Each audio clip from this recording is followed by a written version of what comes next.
about as frustrating a game as there has been this year. I don't think there has been a more frustrating game this year. Penn State was frustrating, but you could understand it sort of, because it's in Happy Valley, the 6-1 team playing for their season. The Northwestern being 1-8, you expected. I mean, granted, don't get me wrong. We have to put the elephant in the room first. The wind obviously hampered things dramatically. Being 65-mile-an-hour gusts, it's hard to move the ball in that. But I don't know what to make of it because you should be a lot better than that team, and they just came to play. But you got the win, so that you just got to win and survive at this point. Yeah, for sure. I mean, we can't sit here and act like the win was not an issue. It was clearly an issue. It was really, really bad.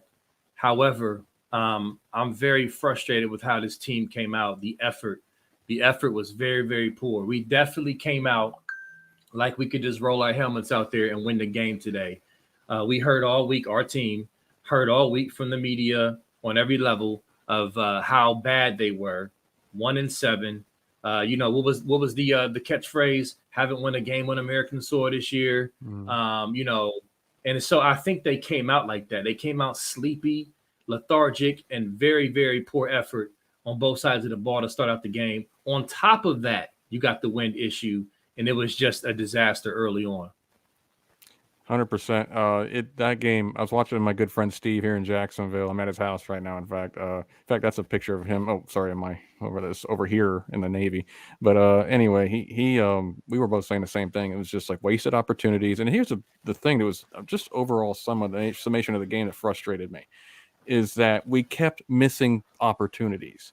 But if either CJ would make a great pass in that wind, which is tough to do, or they drop the pass. Emeka Imuka dropped a sure touchdown. Fleming dropped a couple that I saw. I think the only one that didn't drop one was Harrison. Or else somebody was wide open and CJ would miss them. So it was just like it just could never quite get in sync. And then the running game, it was pretty obvious that Mayan Williams is still hampered.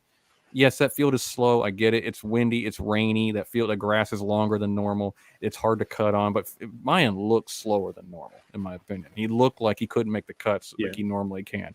And the offensive line could not get quite the push that you would expect. I don't think they played an extremely good game at all. And the offense just was dysfunctional from start to finish. And just did enough. And be honest with you, the play of the game, CJ running the ball for everybody. So, CJ getting like a 35, 40-yard run, which obviously we all called, right? That was on a bingo card before this game.